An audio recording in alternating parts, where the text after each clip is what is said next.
So let's talk about your career. You raced at Asheville up until what year? 89 or 88? Yeah. Let's see. I raced Asheville 83 to 88. And I think I won the championship every year but one. You were dominant. You made your Xfinity Series debut in 1984 at Charlotte. Yeah. Driving Jerry's Auto Parts Oldsmobile number 52. Whose car was that? Is that Stuart Huffman, I believe, or Morgan Shepherd drove that car. Oh, really? So, how did you get that deal? Because they found out I'd won Hickory, Greenville, and Asheville, World to Charlotte, or Melly Yelly. You know, they had all them invitational. So I had a guarantee start. I'd never been nowhere. Went to Charlotte, got in that car and qualified 25th or something, but battery went dead during the race. And now I look back, and I was thinking this last night. Battery went dead, so they said, come in, we're going to change battery. So I pull in the pits. They said, get out of the car. I said, battery ain't behind the... Nah. Morgan Shepherd had the seat where it tilted and the battery was behind it. Today I think about, what if I'd hit the wall that day? Or Morgan, you know, what would have happened? Oh, my God. But I done the one Charlotte deal, a big lesson for me because the race started. We didn't practice because JV or Stewart or whatever his name, Jerry Huffman, I guess. We don't want to wear out the car. It's a fast car. You got a bad driver here. And they start that race. And I remember my open face helmet, my bubble goggles, first lap down the back straightaway, them things start sucking out. And they come back, and it bloodies my nose. So the first 20 laps, I'm holding my nose, trying to drive to get the blood to stop. I don't understand. What happened again with the air? The air brought your goggles, lifted off your face? Yeah, and you know, I had them, instead of around your head, I had them around the helmet, and, you know, a lot of airspace in here. And just all of us going down the back straightaway, and the turbulence and the air moving, they just started going out. And I'm sitting, oh, and when they come back going in three, in the turn, they just hit me right across the nose. Wow. So you had a bloody nose. This is your first time at Charlotte. Didn't even get practice. Yeah. And so now you're in the car for the first time. That had to be quite an experience, I would say. Yeah, I mean, I got to practice and qualify and all, but not around other cars. I didn't know what air was then. Yeah. So you didn't run another Xfinity race until 1989, and you got to drive whose car? My car. Me Your and Brad own Daugherty. car. So how did you and Brad? So we got to first tell Brad's story. Mm-hmm. Yeah. Brad and you, like I'd known he had been around racing, but I didn't know how much time he had spent with you going up and down the road.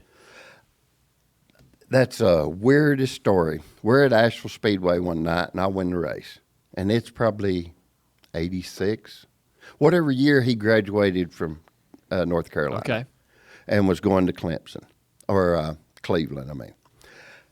And here he comes down pit road, and I'd won the race. And, hey, I didn't have no fans. You know, everybody liked Bob Pressley or Randy Porter or Jack Ingram and Bob Pressley. Robert Pressley had one fan, my wife. You know, that's it. I was booed all the time.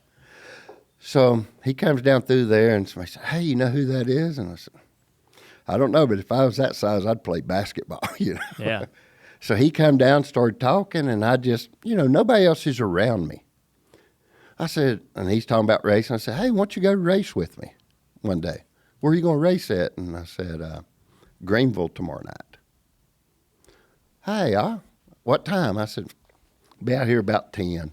Next morning, 10 o'clock, here this yellow Corvette pulls up. Wow. With that much head sticking out of it, convertible. I never thought I'd see the guy again. Yeah. He jumps in the doodly with me and the other two guys, and we go to Greenville. And that was every day, Then he lived with me and my wife for a couple months before he went to Cleveland. And I was getting booed so much at all the racetracks and getting threats and everything. So at the end of 88, Brad said, I got some money. I'll buy you a motor. Junior Johnson told me he'll give me some parts. So in my little old garage in Bent Creek, we built a bush car and took off racing.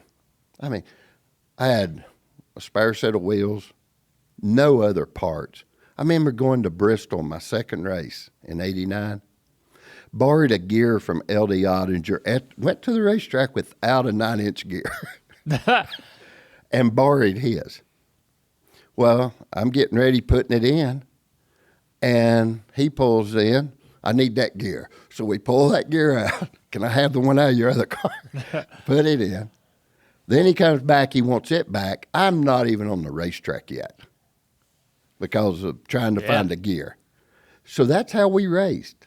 And up till the 11th race of the year, I'd run good at Indy, fell out. Something always, you know how it is? Yeah. A low budget, we had nothing. Went to Richmond by myself.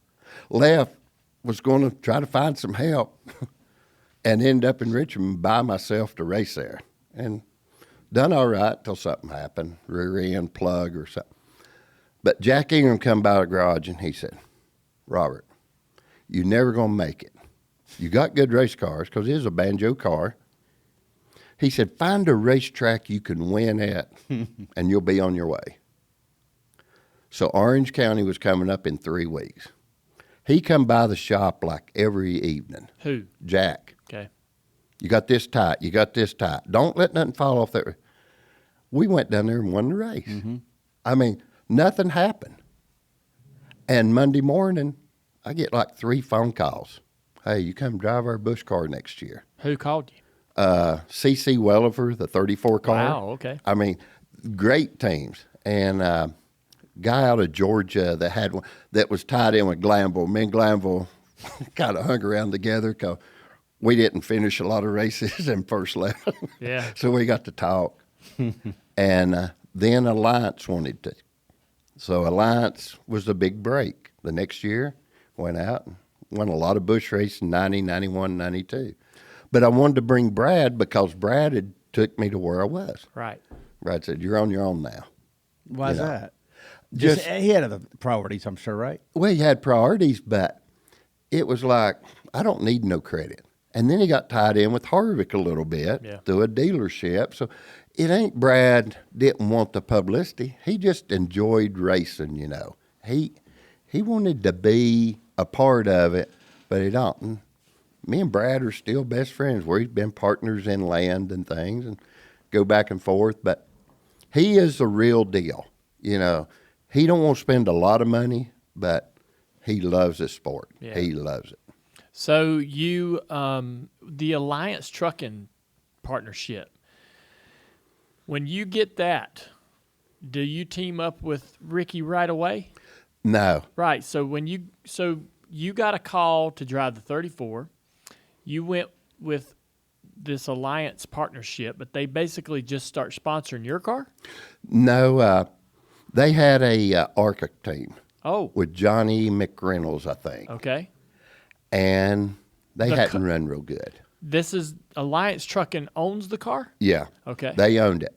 So Mike Where Fryer, are they out of? Asheville.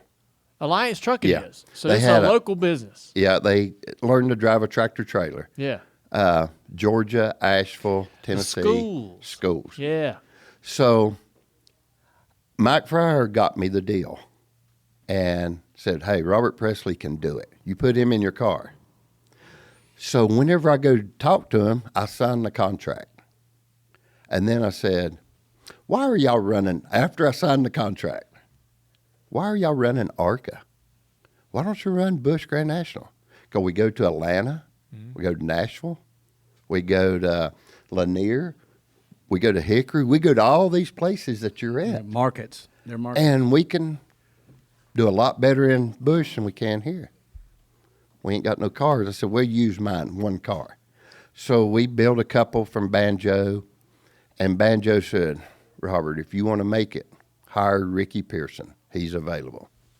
That was the smartest thing we done. Yeah. So I run the first 6 or 8 races without him, just my regular guys that went to the racetrack. And when Ricky come in, I mean. What was the deal with him that's so good? Because he's had a lot of success. Yeah. He knew how to bend the rule book. Did he? Oh, we got a cheating story? Oh, man. I mean, he was one of the best. I mean, what would we he do? had a relationship that we'd call each other at 3 o'clock in the morning. Hey, Ricky, can we do this? Or, Robert, how about this? But, I mean, I don't think me and him ever cheated. It was him I and think I Larry. just saw you winking. Yeah.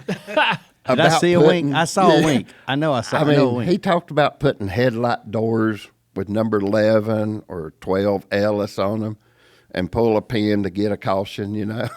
That's pretty cool. Oh my God, that's So, I mean, that's fantastic. dropping lead, which everybody kind of dropped the lead back Yeah. then. But honestly, we didn't really. That's pretty funny, man, to take some. But take he was something, so innovative. drop something off your car with somebody else's logo on it. Yeah. That's what the headlight says. A headlight with somebody else's number on it. That's right. Hey, come off my car. All right, guys, I know a little bit about cars, so believe me when I tell you that Tire Pros, they're the real deal. They've got great people, great service, and they can take care of all your automotive maintenance needs. Plus, they're a sponsor of this show, so you know they got great taste in podcasts. So check out Tire Pros. Follow them on Facebook and tell them that I sent you.